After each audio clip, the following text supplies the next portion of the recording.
Then the first vertebra. The first vertebra is called the atlas because it supports the globe of the head. The first cervical vertebra is atypical vertebra because there is some unique feature. The atlas, there is no body and there is no spinal process. The odontoid process of the axis or the second cervical vertebra is considered the body of the first cervical vertebra. Then the parts. The two lateral masses of the atlas, they are joined with each other anteriorly by small anterior arch and posteriorly by long posterior arch. Then the point for the anatomical position. The anterior and posterior is known by the, in the posterior surface of the anterior arch there is a facet for the articulation with the odontoid process, and the superior and inferior or upper or below is known by the, in the superior articular facet of the lateral masses, the superior articular facet is concave, oblong or kidney shaped, and the inferior articular facet is flat and circular. In the upper surface of the lateral side of the posterior arch there is the groove, and this groove is called the sulcus arteriae vertebralis for the vertebral artery. Then the anterior arch. In the anterior arch, the anterior surface there is a anterior tubercle, and through this tubercle the anterior longitudinal ligament is attached. In the upper border of the anterior arch there is attached the anterior atlanto-occipital membrane. The other part of the anterior atlanto-occipital membrane is attached to the anterior margin of the foramen magnum. In the lower border of the anterior arch there is attached the anterior atlanto-axial membrane. The other part of this anterior atlanto-axial membrane is attached to the axis bone. And in the posterior part, the posterior surface of the anterior arch there is a articular facet. This articular facet is for the articulation with the odontoid process. Through this odontoid process there is rotatory movement of the atlas and along with the skull. Then the two lateral masses.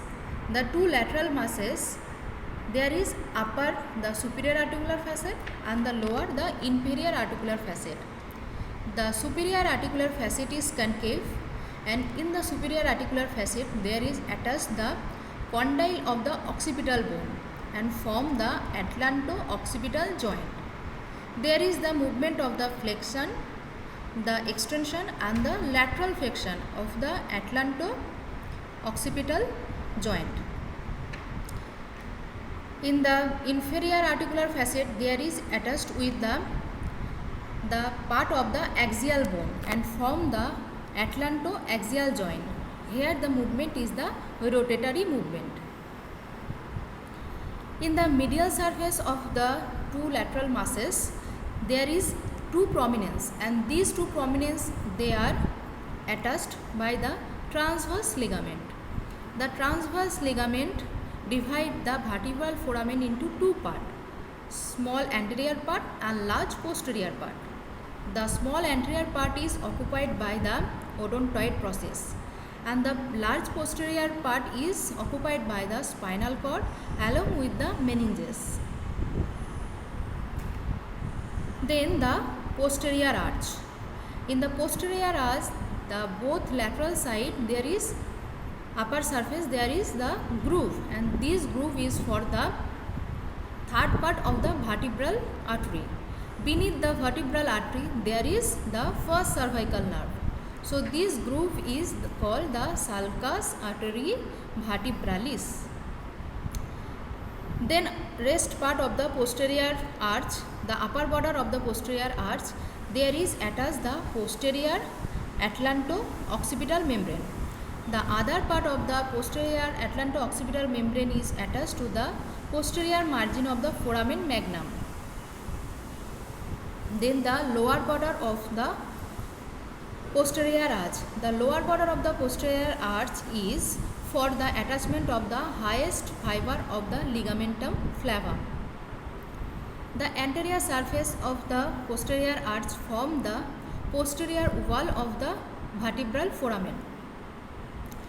In the posterior surface of the posterior arch, there is a tubercle, and this tubercle is the posterior tubercle. It is considered the rudimentary process of the spinal process of the vertebra. Then the transverse process.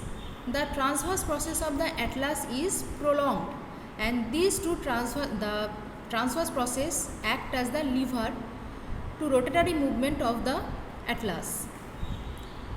In the transverse process, the most prominent lateral part is considered the posterior tubercle of the cervical vertebra, and the anterior part of the foramen transversarium, this is considered the costotransverse bar.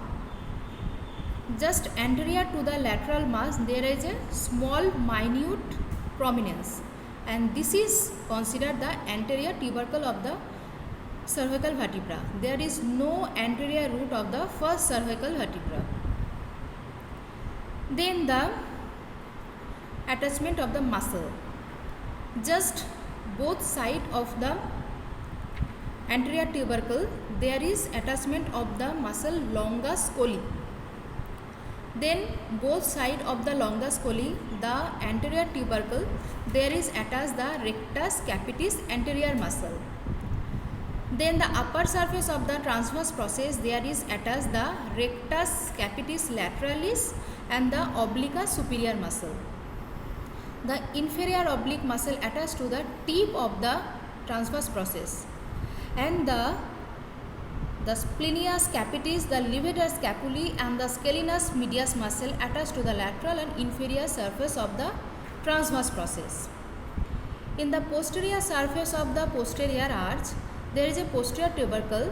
Then the posterior tubercle is attached the ligamentum nuchae, and both sides of the posterior tubercle, there is attached the muscle, the rectus capitis posterior minor. Then there is a oblique ligament, which oblique ligament is present from the superior articular facet to the upper surface of the posterior arch, and this ligament form this groove as a foramen. Through this foramen passes the vertebral artery, and beneath the vertebral artery there is the cervical nerve. The first cervical nerve divided into two parts, the dorsal ramus and the ventral ramus. The dorsal ramus of the first cervical nerve is known as the suboccipital nerve. The suboccipital nerve supply the suboccipital muscles and the overlying skin, and the ventral ramus of the first cervical nerve, it is winds around the lateral muscles, and it present above the costotransverse bar and attached with the joint with the C2 nerve.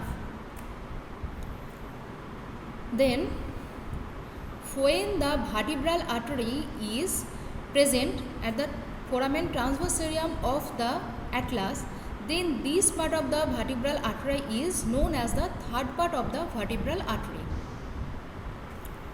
The structure which are present in front of the transverse process of the atlas. The structures are the ventral ramus of the C1, then the jugular vein, then the spinal accessory nerve, then the occipital artery, and then the posterior belly of the digastric. Thank you.